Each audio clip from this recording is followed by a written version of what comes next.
You grew up in New York, though? Yes. We came to New York City when I must have been like 3 or 4 years old. My father came here first with my mom, his wife, made a place for us, and we were in Puerto Rico with my grandmother. And then he sent for us, and we all came, my two brothers and myself, and we all came here to America. My two sisters were later born here. And, he started out regular, trying to work and trying to do everything after, he left the army. And he became a minister when I was about 8 or 9 years old. He went through the whole seminar and all that stuff. And that was basically our life, just secular music, just good Pentecostal holy rollers, until he died and I was about 15 years old. But my whole life was basically church. 5 days a week, and on the sixth day, we went to people's church, other people's church to help them with their ministry. And on the seventh day, we had people come over to the house to talk and blah, blah, blah. So it was 24/7. But he gave me my first guitar when I was 10 years old. Little did I know that the responsibility of playing in church was attached to it. Now, mind you, I only knew two chords. So no matter what los hermanos would come and sing, I would always play my two chords, which was all right for a little 10-year-old kid just strumming along in the background. But then I got some money because I used to trade in the bottles, used to trade in bottles to get money. I went to the music store and I wanted a book. I was about 12. My dad said, you can buy a book. He thought I was going to buy a guitar teaching, how to play guitar. Man, I saw this thing called Mel Bay Guitar Dictionary. Learn 1,200 chords. Dude, I knew two chords, okay? Learn 1,200 chords. Well, that was it. Man, I got down there and it was so weird because being that's the good thing about being in church. You get very emotional, muy emocionante. And so I learned minor chords.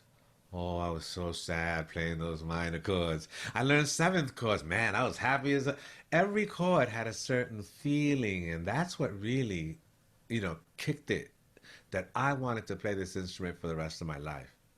And then, in America, something happened. You know what it was? The Beatles. No, convertible cars. Oh, okay. Why? Because you couldn't hear any music. I didn't have a radio. I couldn't hear anything. And so convertibles started happening. What happens? The music would be blasting. Why? They'd pull that roof down and suddenly the music was everywhere. It's like nowadays when you hear a car go by and rap music is blasting. Well, man, I hear all this music. Oh my God, Motown. I heard the Latin All-Stars. I'm listening to all this music and I'm going, what's that chord? Oh my God. Rock and roll. Oh my God. Chuck Berry. And that was it, man.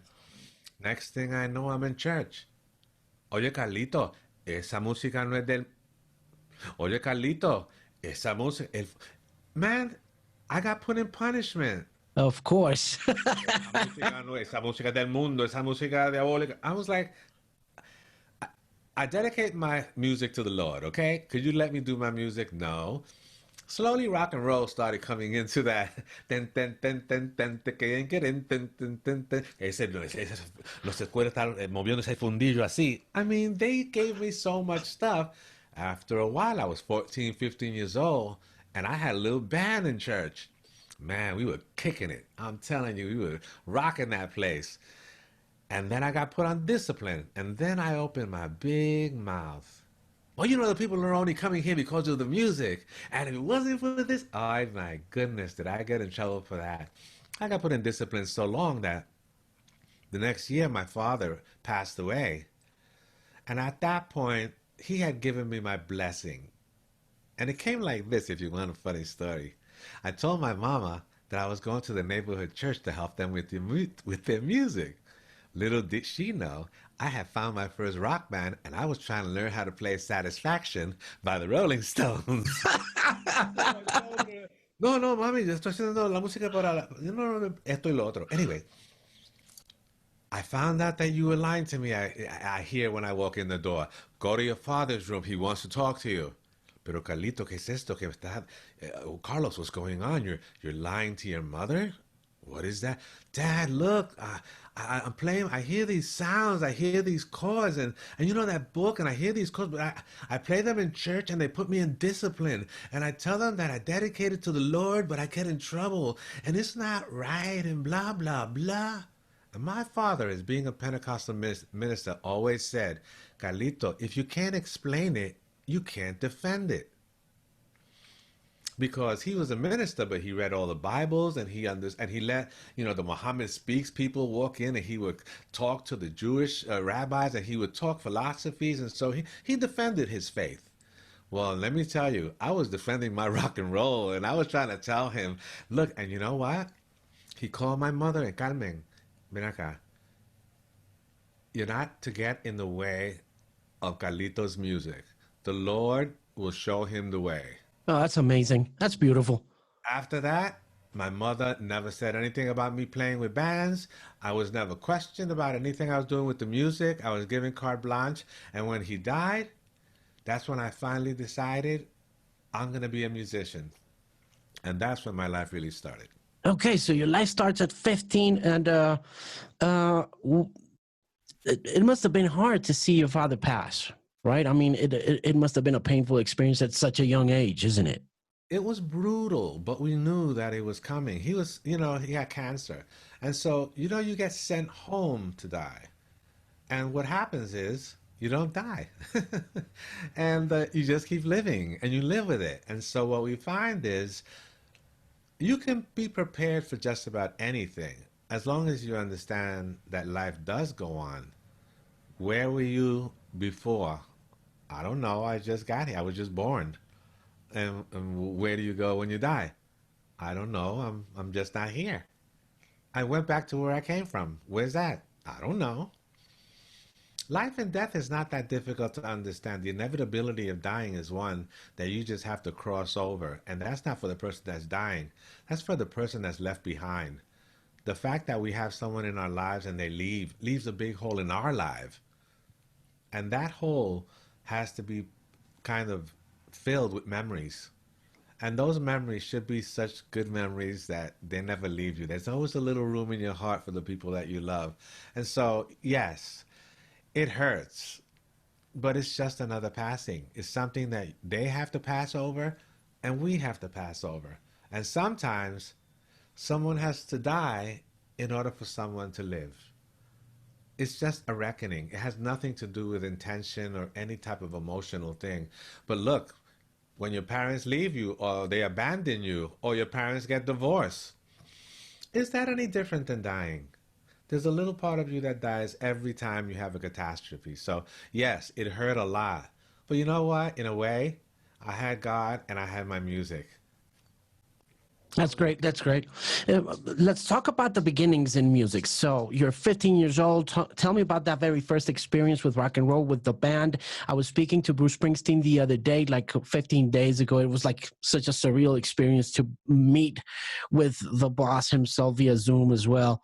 And he said something that you mentioned at the beginning of this conversation regarding the learning of chords. He said, I only knew 3 chords. It was like the easiest thing to do, but the hardest part was to get the 4th chord and then the 6th chord. Tell me your experience. Well, that's exactly right. It is that which we hear that allows us to be satisfied with what we play. If I hear something and I can't play it, I don't like what I play. I don't even like me. But if I play something and I can hear it and it sounds like what I heard, damn, I'm doing really good. That might be 2 chords. Like he said, should I add a 3rd and a 4th chord and I can't use them? I don't feel so good about myself anymore. I'd rather go back to the 2 chords I felt good with. So yeah, this does happen, but it isn't so much of the chords that you know. It's that is the vehicle for your expression. And that is so important for anyone at any age. So here I am, my father died. Luckily for me, at that age, I was given the opportunity to join a program called Upward Bound, which was nothing more than for poverty kids. The government gives these programs where they give you tutoring and they take you to the museum and they take you to extracurricular activities, and you can actually get to go to Fordham University and spend your summer vacation at Fordham University, where they give you extra class and tutoring. And look, we went to see plays. I'm a Puerto Rican kid from the Bronx. I don't get plays. They took us horseback riding. I never saw a horse unless I was seeing Hopalong Cassidy on TV. Skiing. A Puerto Rican with snow? Are you out of your mind? And so these opportunities lent themselves to me. So here I am now, a 15-year-old kid at Fordham University. It's like a summer camp. I love it. And I get to play my music. One of my friends says, hey, I got a guy that's a singer, and you're a guitar player, man. You need to hook up with him, and y'all need to form a band or something, because he's really good. Okay, I go in. What's his name? His name's Luther Vandross. You should check him out. I said, yeah, sure. So I meet this 16-year-old guy, Luther. He's got this loose leaf binder that's stuffed with pages that cut. You can't put any more pages in it, bro. Just like he's walking around and hi, and you play guitar? Yeah, play a little something. Play a little something. Oh man, this is really good. We should get together. Okay. So I'm hanging out with him, playing, and the third day I'm with him, we're at Fordham University, and he says, hey, Carlos, can you sneak in that window and open that door? I'm a minister's son, man. No, I can't do that. I can't. What am I? Why would I go in there? He said, there's a piano in there. I said, the piano? He said, yeah, I play piano. Oh, you do? I thought you were a singer. I said, no, I play piano, but I don't have a piano. And I was like, hold on a minute. So I went around and I found one of the priests, because Fordham is a Catholic school, a college. Excuse me, sir. I have a piano player friend, and he was wondering if he could maybe practice on the piano. Oh, sure. And he opened the door. I go back to Luther. Luther, they let us in the room. I don't have to steal into the room. That's when I met Luther Vandross, and we formed our first band, The Shades of Jade. Oh, my God. What year was this?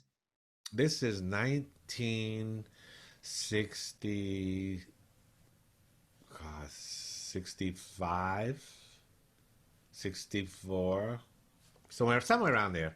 I could count, but then I give you my age. Okay, so here I am, and Luther wants to form a band, The Shades of Jade. We're about 16 years old, it's about 60, 65, anywhere around there.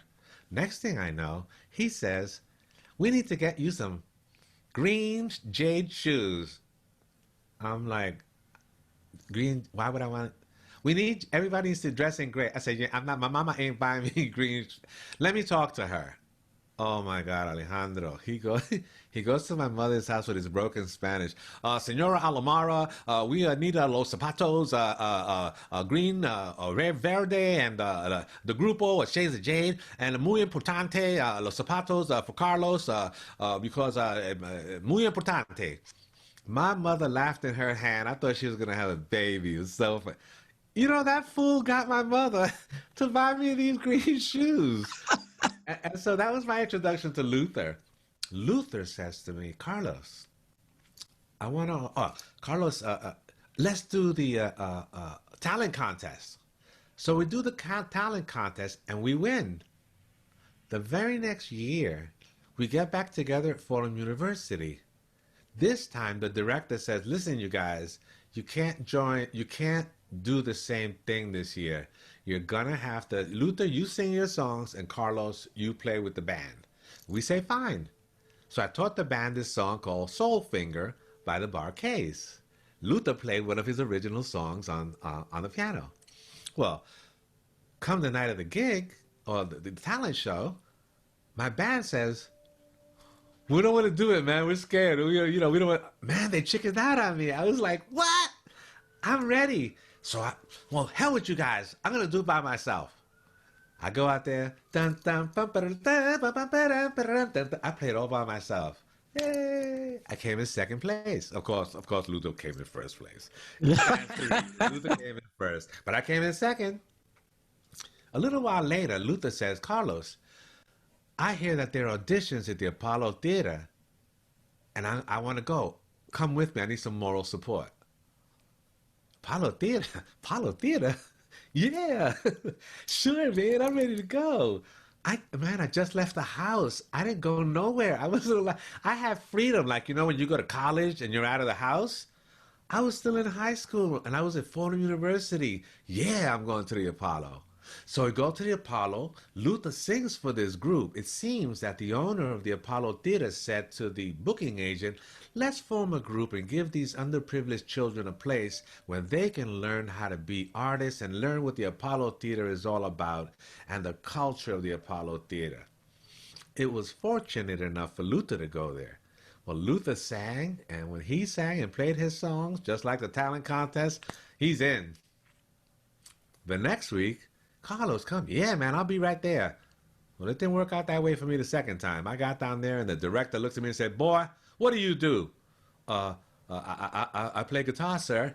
Well, I don't want to see you down here no more unless you bring me your guitar and show me what you can do. Yes, sir. Man, I went home. My father, before he died, bought me a Silvertone amplifier and a Silvertone guitar. Now, I'm talking Sears and Roebuck department store. I'm not talking Fender, Jaguar. I'm not talking none of that stuff. I'm talking about Sears and Roebuck. But it was my guitar, and I knew my chords. I went down to the Apollo Theater the next week, and mind you, what the hell is a 16-year-old doing in the subway with an amplifier after the Harlem riots going to 125th Street? You got to have courage. And you got to have curiosity in order to succeed in life. And that's what I had. I got there. I brought my Sears and Roebuck amplifier, my Sears and Roebuck guitar, and I could hear them laughing. But I put my amplifier down, and I proceeded to play Soul Finger. Man, I got in. That's amazing. Pat Adderley Jr. on piano, Carlos Alomar on guitar, Frank Prescott on bass, and Woody Denard on piano, on drums. Man, I was happy, and there we were at the Apollo Theater in the beginning of this whole Renaissance movement in Harlem. It was the most amazing experience to be working in the basement of the Apollo Theater where all these greats were. And it was an experience I would never forget.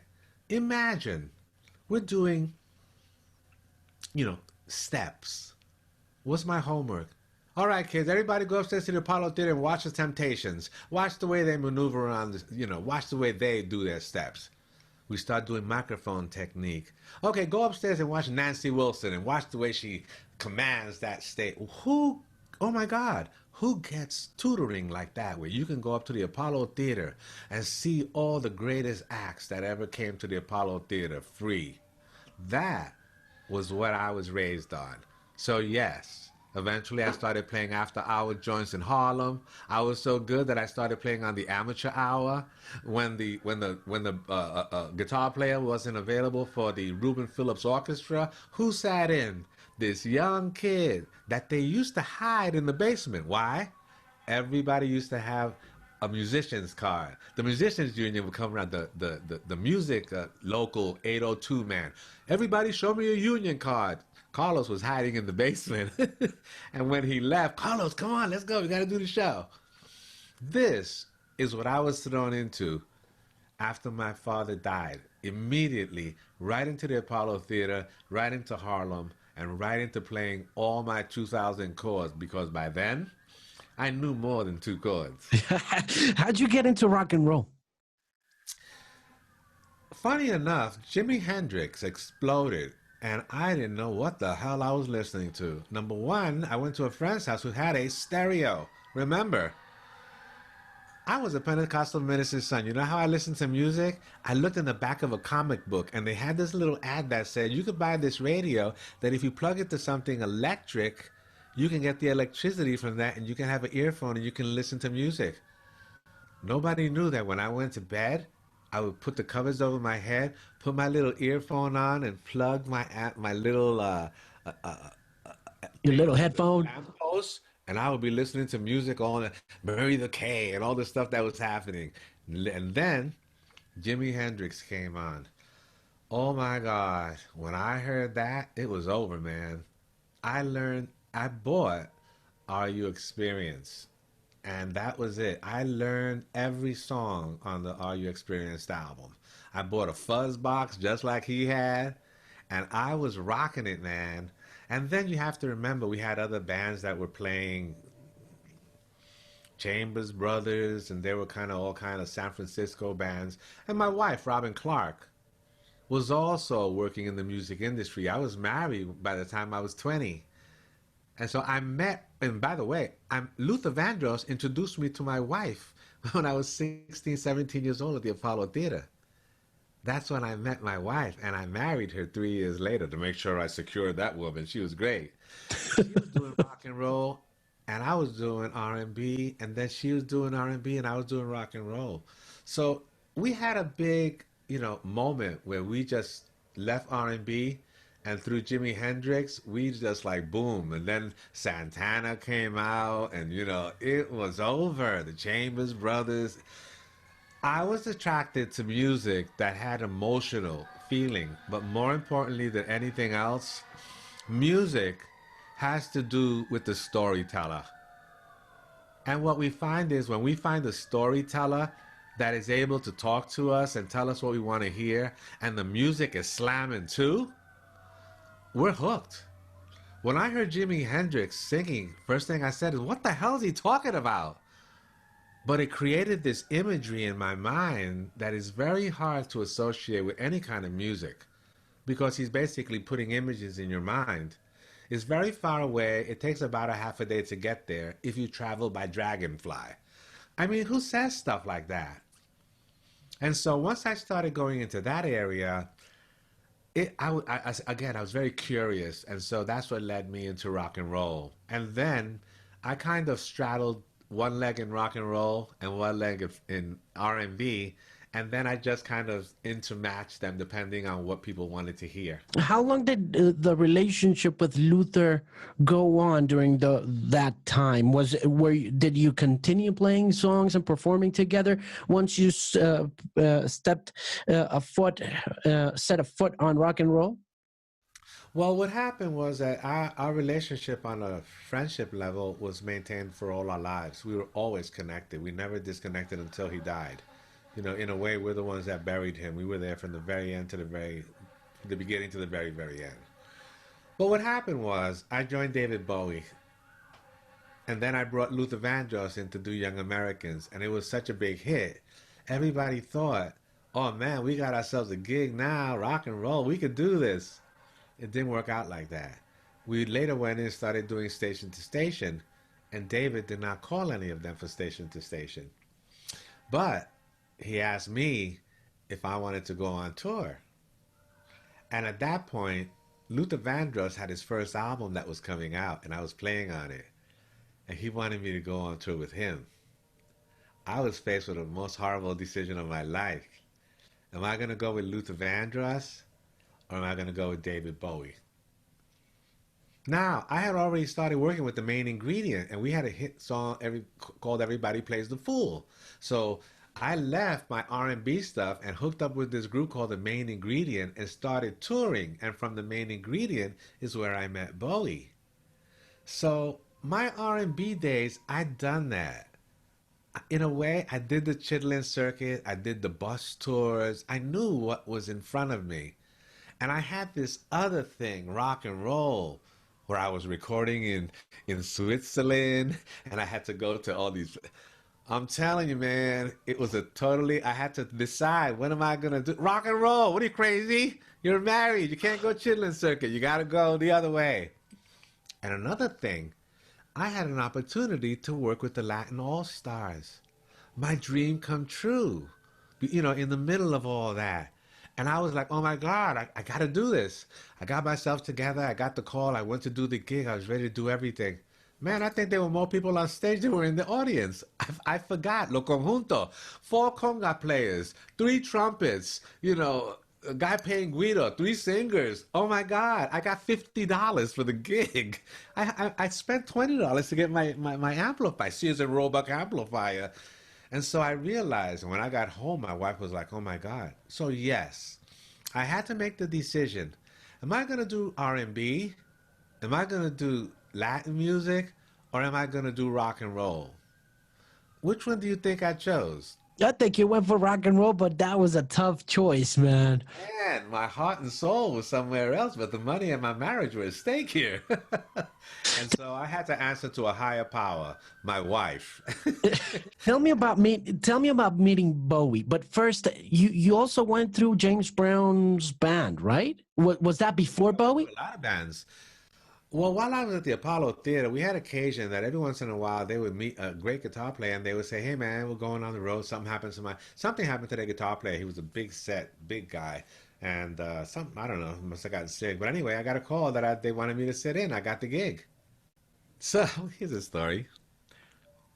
We're on stage. James Brown is, of course, we're gonna take it to the bridge. We're gonna take it to the bridge. Oh my goodness, man! A minute and a half taking it to the bridge. There's still no bridge, man. I'm like playing tan tan tan tan tan tan tan tan tan. Take it to the bridge. Tan, tan. Ay ay ay, Dios mío, okay, hit me. Oh. He called, hit me to go to the chord change. I didn't hit. Anyway, on Thursday, I go to get my money. And then, they give you those little manila envelopes that they stuff the money in so it looks like a lot, but it's still only a little. I take it out. There's $20 missing. Uh, Go to the road manager. Excuse me, there's $20 missing. Yeah, man. Mr. Brown said back in the Burning Spear, you didn't hit. And you're being docked $20. Oh, now look, I'm no fool and I know how to speak. Oh, well, excuse me. Is there something? Look, first of all, if you're going to dock me, you should let me know what the penalties are. There might be something that I'm doing that I don't even know about. And like my father said, Carlito, if you can't explain it, you can't defend it. Speak up, son. Well, there I was speaking up. Well, he looks at me and he says, yeah, well, there's something that you got to understand. I said, what's that? He says, you're fired. Now, you got to ask yourself, are you mad? My answer, no. Well, why aren't you mad? Does it matter that I played 4 gigs with him, or do I have to play 50 gigs with him to put his name on my resume? It doesn't matter. Yes, I work with James Brown. Did I work with him for long? No. But I worked with him. And the funny thing is, after I wrote, and you know what? Years later, I'm talking about maybe 20 years later, they interviewed members of the James Brown band, and they told them, man, when James Brown used to do like this, boom, boom, he used to look at you, go, that's $5. Yeah, man, hit me. And that's why he would say, hit me. Because if he could trick one of the musicians, I got you for $10. Hit me. Bam, there's $5 right there. So there was a lot of touring going on with all the R&B bands at that time. James Brown was an important one because later on, when I wrote Fame, everybody knew that was, okay, look, Fame and James Brown. Let me explain. Yeah, I want to know this story, yeah. I get to James Brown, and I thought I got the gig when I got the call. I thought, hey, I'm going to work at James Brown. I'm going to be the guitar player. Bro. There's 3 guitar players in James Brown band. I didn't know that. I get that. Wow, there's an older cat, there's a medium cat, and I'm the young cat, obviously. And so they start, and they're laying down a groove. And it's funky. Nice holes. The old guy. Hold on. Son, where are you going? Look, that's real nice what you're playing. Can you pick one of those fabulous lines and just play that? Don't disturb the groove. Oh my God. That was like a slap with my father's hand. That slap went all the way to Puerto Rico, went back and wham! It was like, I never forgot it for the rest of my life. And that little experience of working with 3 guitar players made the foundation for how I think about music. When I lay down tracks, I don't lay down one guitar track that's got everything on it. No, I split that up into maybe 3 or 4 guitar players answering. If you listen to Fame, you're going to hear those 3 or 4 guitar players all work. They're like, when you put earphones, it's ear candy. It's like those say, don't disturb the groove, Carlito. Lay that one down and leave it alone. And when Fame came out, baby, even James Brown was so impressed, he stole it. I know he did. I get a call. My friend said, "Hey, Carlos, I'm over here with a session with James Brown, and he's asking us. He's playing your song. He's asking us to copy it." I go to David. David, James Brown is stealing our song. He's like, "What? He's stealing our song. What are we gonna do? Are we gonna sue him?" He's like, "Whoa, why would I want to sue him?" I said, "Because he's stealing our song." I said, "Carlos, is his song a hit?" I said, "No." Then why would you stop him from putting it out? No, you wait for him to put it out. And then if it becomes a hit, then you sue him. But look, everybody knows if I had written the song and I stole it from James Brown would have sued the hell out of me. But if you're saying who wrote it first and he's not suing me, of course I wrote it first. The song came out. I think it's got to be Love, Love, Love, something like that. Nothing happened with the song. David never moved on it. But the bragging rights of knowing that James Brown stole from me, it was okay that he doxed me. But you know what? It's amazing that you say, because the impact of fame on pop culture is so deep beyond it being a hit, you know? Because I don't really know how high it charted or whether it sold. One. And it was the first song like that that went on Soul Train, which was like crazy. Also, it's one of the funkiest songs that ever was appearing on MTV, which was at the beginning of MTV. And look, David went on MTV and just basically told them, "Why aren't you playing black music?" I remember that. Great. So he was always a great, advocator of everybody, inclusion, and making sure that everybody's heard. So How did you connect with Bowie personally and emotionally? What do you think was the major, well, obviously music, but what made you, last so long and create this marvelous career alongside him? My fabulous personality. What did you think I was going to say? I mean, what I'm going to do, pull something out of... Look, let's put it to you this way. Any musician that you're going to work with, all of them can cut the gig. All of them can listen to your music and say, "I can do that. I can go on tour with you. I know the parts." But who do you want to spend 6 months with? Some boring guy or somebody who's laughing and entertained and it's all about personality. So I'm working at RCA Studio doing these R&B things with the main ingredient, and they tell me that this guy is coming from London and he needs a guitar player. And he's working for an artist called Lulu.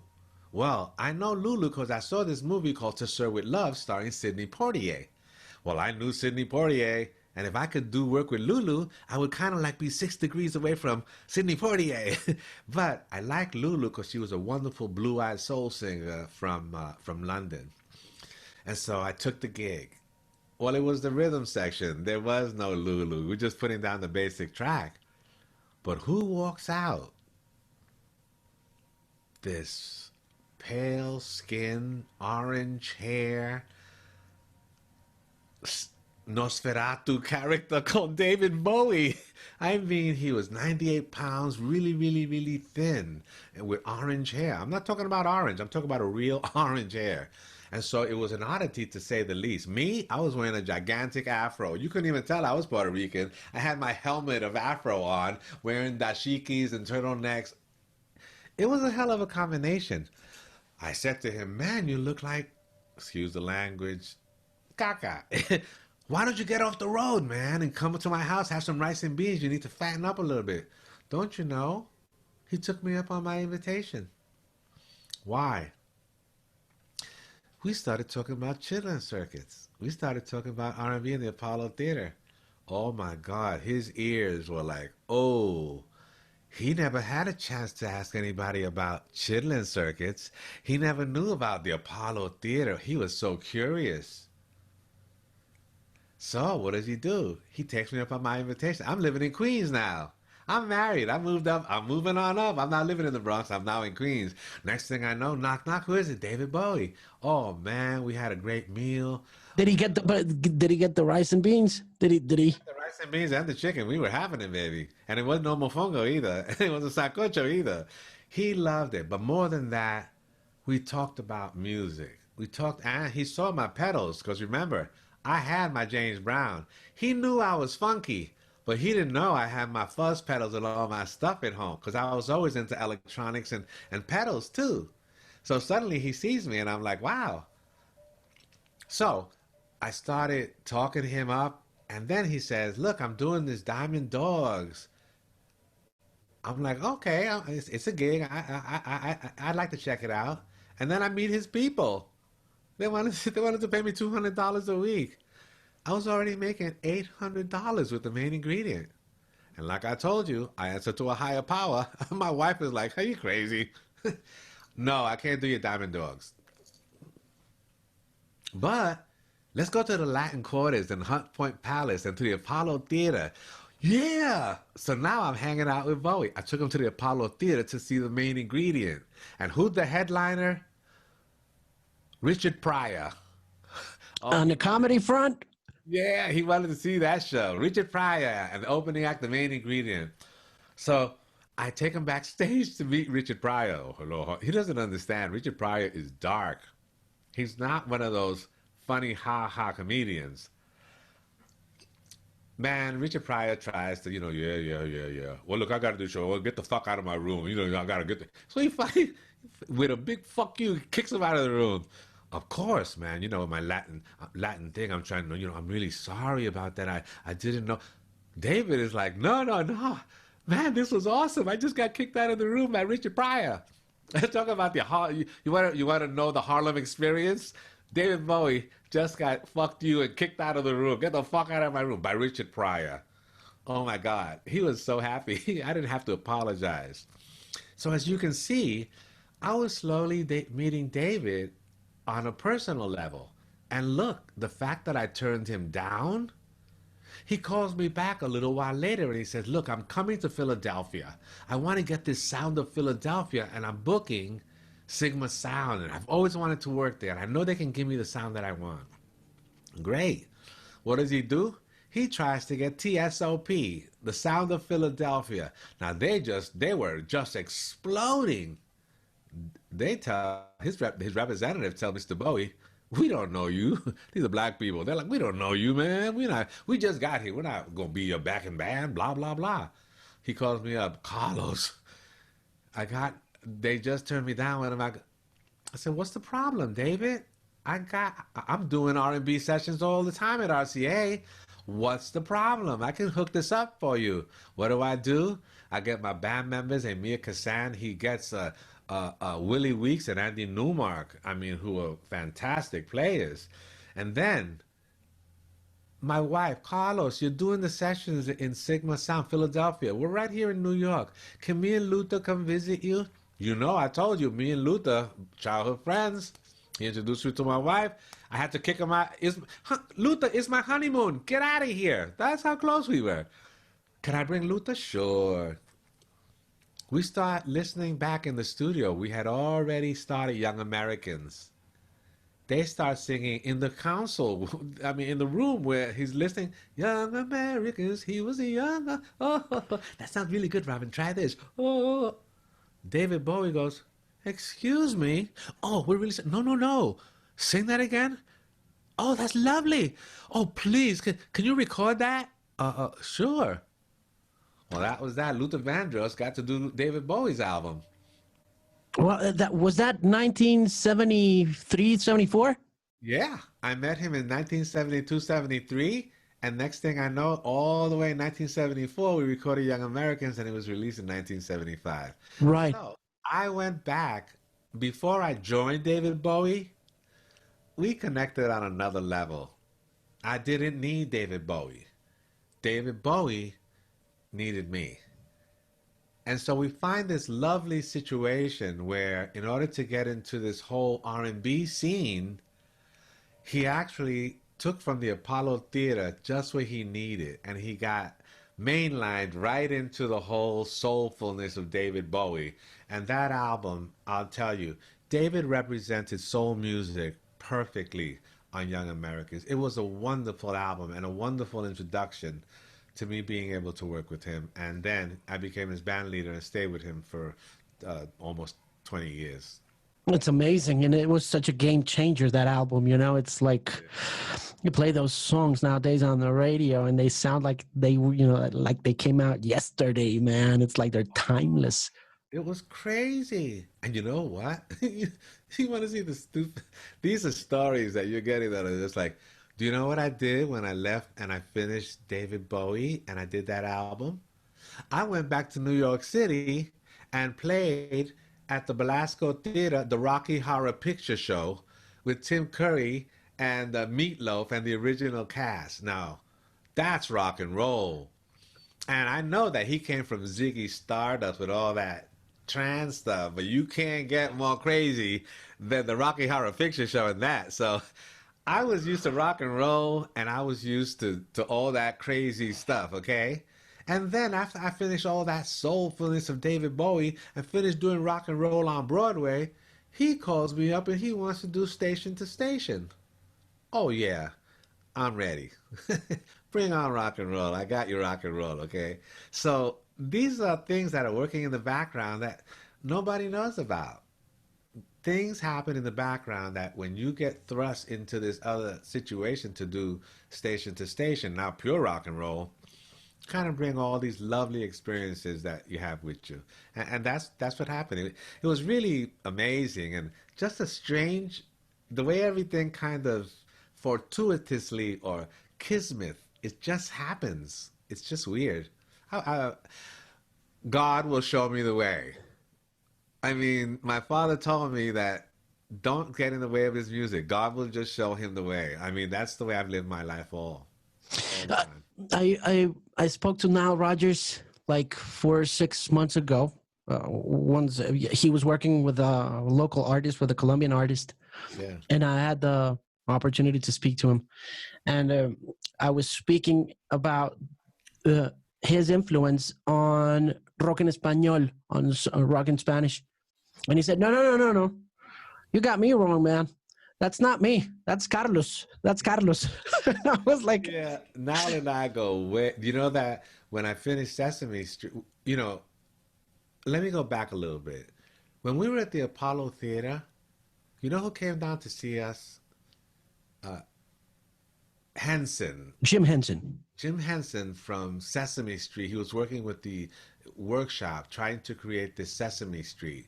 And he came down to see us. And he fell in love with this group called Listen My Brother. That was the group that was founded at the Apollo Theater that we joined. It was a repertory theater. And he asked us, and we wrote these songs called the ABC song, Count to 20, Children of the World, and we just rocked it. Just, boys and girls, have you met? 26 letters called the alphabet. You're gonna learn them before you could read, write, or spell. You might become a teacher you could never tell. Learn such words as her or his. So much for that. They go like this. Come on, A, B, C. Man, we rocked those songs and Sesame Street exploded. We were the original members that were for the pilot of Sesame Street in the Apollo Theater. A lot of people don't know that. And so all that stuff that happened was during that same time. Nile Rodgers was one of the people that we all hung around the Apollo together as 16, 17, 18-year-olds. So when I had a chance to go with Sesame Street on tour, that was my first tour. Hawaii, California. I'd never been on a plane before in my life. The first thing I did, Hawaii, California, I was happening. And then I started working. They wanted me to go back on tour. I couldn't do it. I needed somebody else to take my place. You know who I called to take my place? Nile Rodgers, my buddy. So we go back so far. When Nile Rodgers wanted to do, oh, freak out, dance, dance, dance, all that stuff, that's my wife and Luther Vandross. Dance, dance, dance, dance. That's them. So our history, now Roger and I, is like this. We go back forever. Let's go back. Let's switch it to Spanish so we can speak about what brought us together here.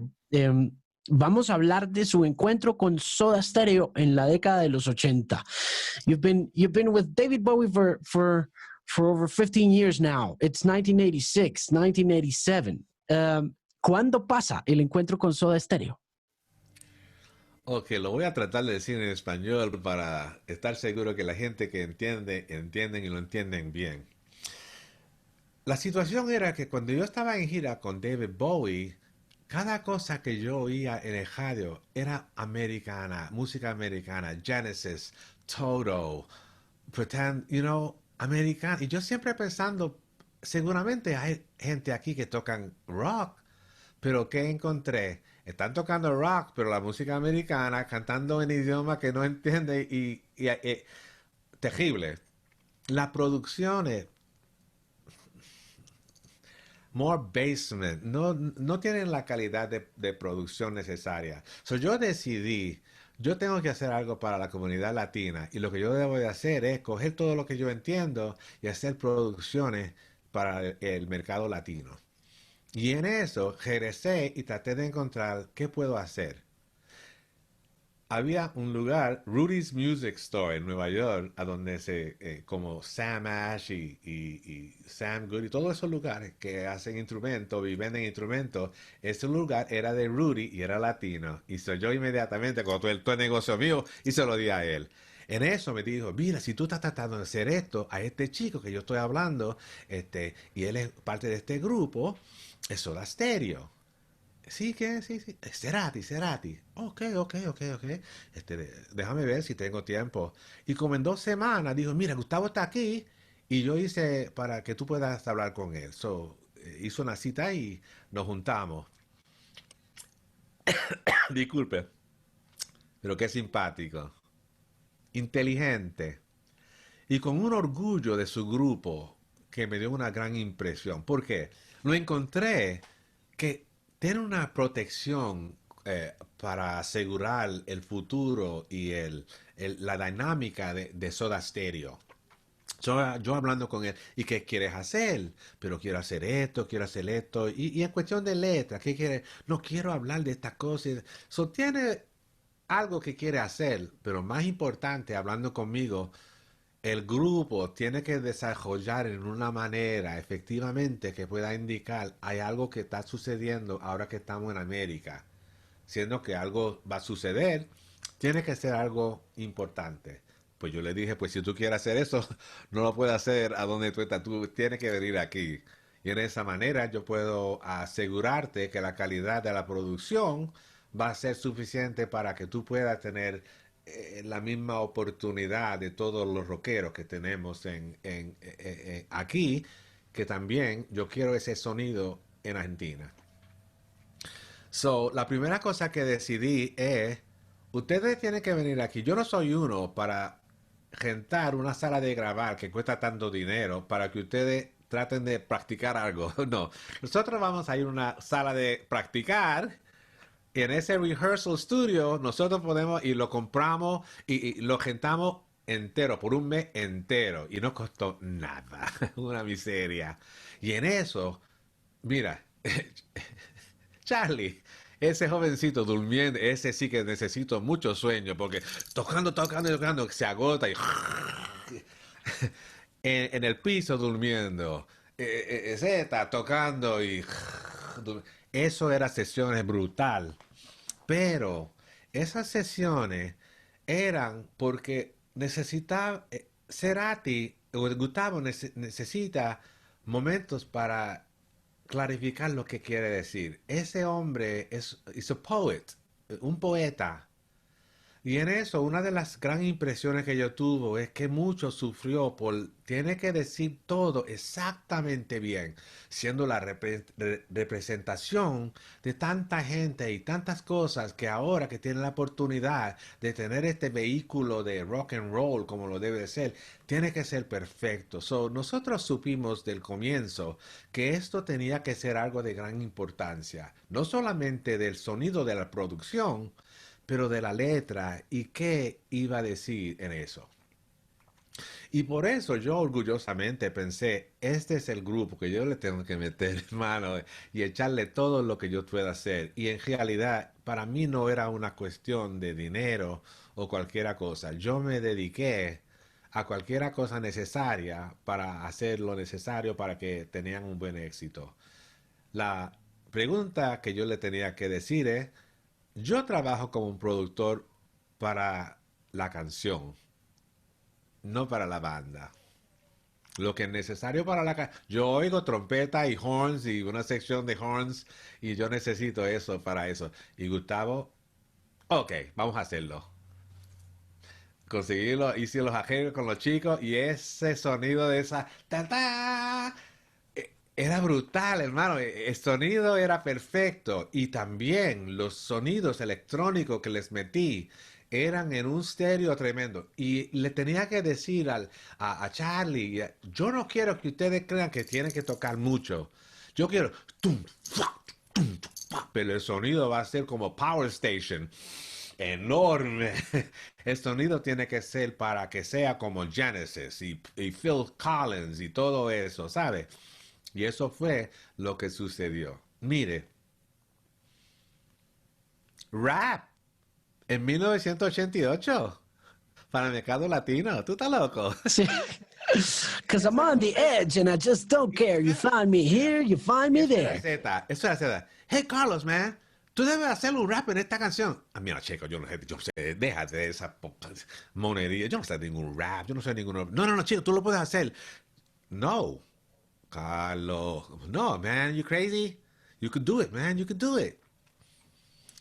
All right. So, ¿qué hice? Llamé a la esposa. Y mira, estos locos quieren que yo haga un rap. ¿Y pues qué? Si yo no soy un rapero, Carlos, chicos, eso es hablando. No me, mira, click. Solo pensé, me tiré un trago de tequila, apagué todas las luces. Hola, Mandy. Y déjeme decirle, durante esos tiempos, nosotros teníamos un gran éxodo de gente que estaban haciendo Run DMC y tuvimos el rap estaba heavy duty. Claro, eso estaba ya, eso es, that was the golden age of hip hop. Ahí estaba So, Eric B. and Rakim, paid in yeah. full. So, para hacer un rap también, yo le dije, mira, vamos a hacerlo. Y después tú lo tienes que hacer. All right, all right, all right. Ok, apague las luces, que no quiero nada. No me mire. Y empecé, y déjeme decirle, salió lo más bien. Yo que no sé nada de eso, pero déjeme decirle, gracias a Dios que no es ese machine gun rap ahora que tiene, era de, well, I'm on the edge and I just don't care if you find me here or you find me there. Things are really taking Taking a turn, and I just don't know if I will will be be burned. burned. Estaba lo más bien y en eso tuvimos en esa grabación la oportunidad de tener diferentes... Yo me gustaría decir que había una canción que yo quería Fleetwood Mac. Tan, tan, tan, tan, tan, tan, tan, tan, tan. En la ciudad de la furia. Eso era totalmente Fleetwood Mac. Yo pensando, óyelo, piénsalo bien. Es Fleetwood Mac, yo. Yo estaba tratando de darle exactamente los tonos y las cosas que la gente ya... All you gotta do is listen. It's just rock and roll. The fact that they're talking in Spanish shouldn't matter. Están tocando buena música rock and roll y pop. Siendo que están hablando en español, eso no debe de dar ninguna importancia. Oye la música, es puro pop rock. Lo que pasa es que ese solo de En la Ciudad de la Furia marcó a América Latina, ¿sabes? Ese solo y el chan, chica, chica, chan, chica, chica, chan, ¿no? Como que la guitarra, las dos guitarras son como, Oh, ¿no? no. Esa grabación efectivamente le dio marca a muchos de los sonidos para el futuro de muchos de los guitarristas en el mercado latino. Y gracias a Dios que ellos tenían esa onda que cuando esa grabación, you know, salió, inmediatamente pegó. Y el éxito de la gira después de eso y las grabaciones que sucedieron después de eso solamente alzaron el nivel de la producción. Y eso es una cosa que es muy importante para entender, que cuando algo sucede así, es importante que no lo dejen ir como una cosa que sucedió y no tiene que ver con nada. No, eso tiene que ver con cuando tú te pones un buen vestido, tú no puedes regresar a esa vestidura que era porquería, no, cualquiera cosa. No, no, no puede ser cualquiera cosa ahora. Todo tiene que ser mejor.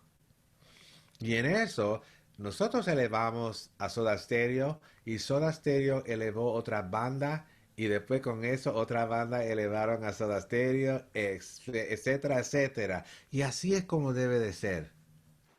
La marca de algo bueno es que se puede convertir a otra cosa y después regenerarse a otra cosa y en eso el progreso se puede ver.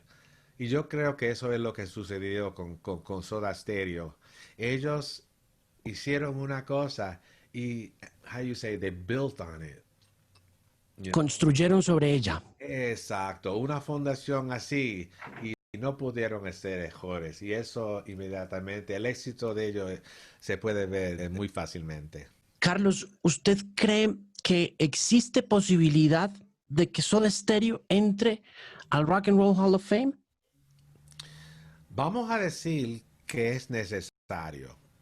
La pregunta que si se puede hacer es una pregunta que se puede hacer por cualquiera cosa. Pero ¿qué es lo que es necesario para marcar un tiempo en una época, en un signo, que nosotros tenemos que saber que es tiempo ya? El futuro de la música tiene que ver con el futuro de nuestros países y de dónde venimos. Nosotros somos parte del total. Y en eso ahora somos una gran parte del total. No somos una cosa de menor. Los latinos son una mayor parte de los Estados Unidos. Y nosotros hemos tenido una influencia en la cultura que no se puede evitar y no se puede, how do you say, deny? No, Negar. no se puede negar, gracias. Y con eso nosotros tenemos que saber quién puede ser la representación de eso.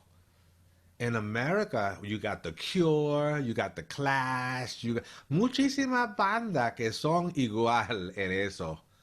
Pero nosotros no tenemos. Carlos Santana es una representación de lo que se puede hacer con los anglos.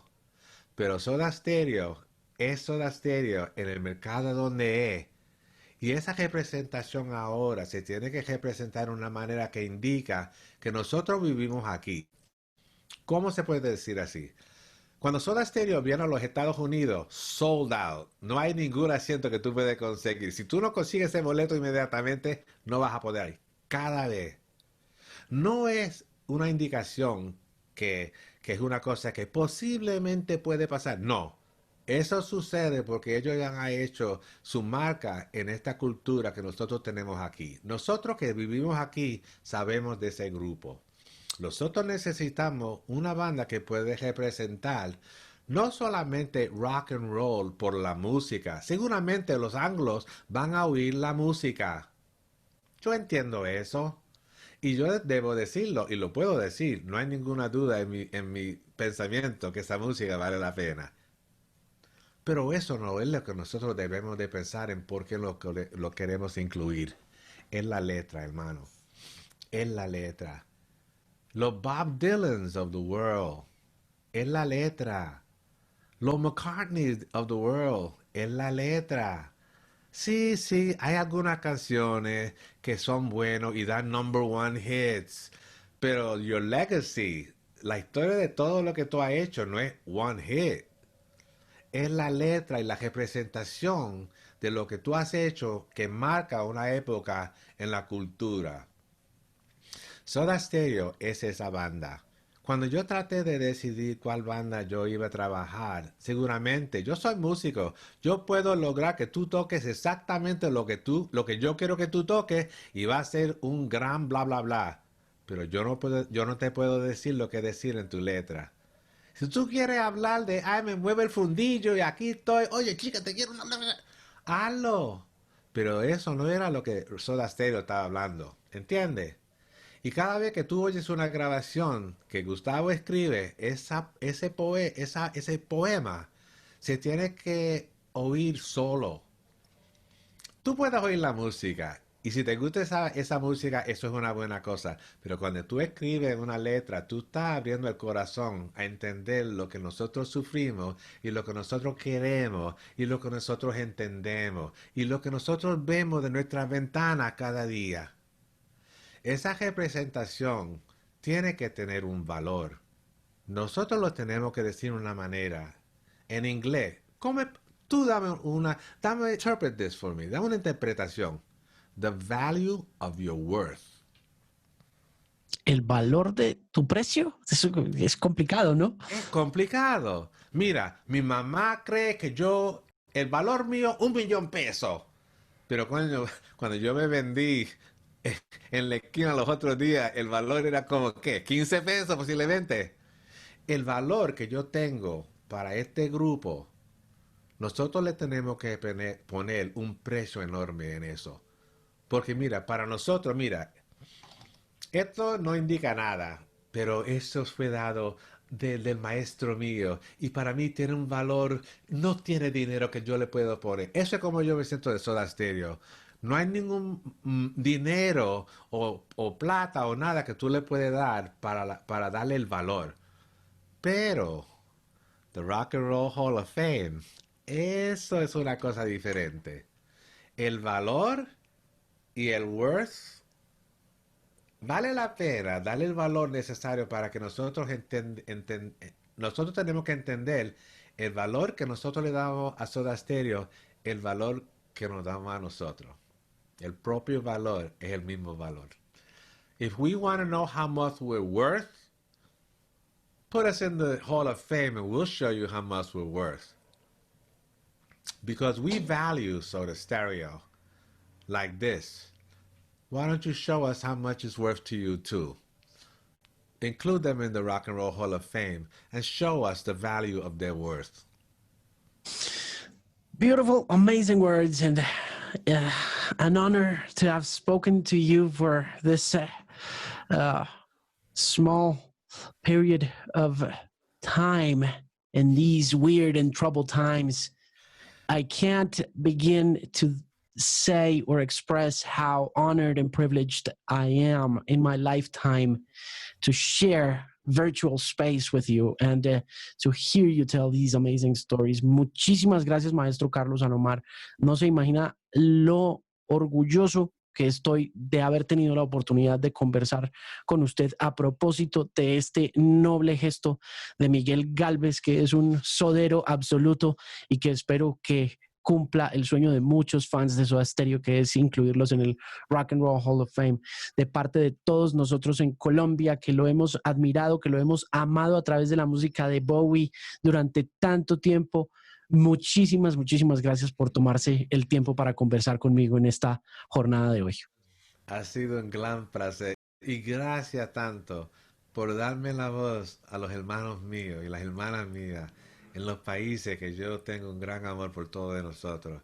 Querido a la casa. Y con eso me despido con un gran y un fuerte abrazo a los míos y a los suyos. Chao. Muchas gracias, maestro. Hasta la próxima, ¿no? No se le olvide el teléfono ahora que estamos conectados, ¿ah? No se me olvidará. Definitivamente. Thank you very much, sir. It's been an honor.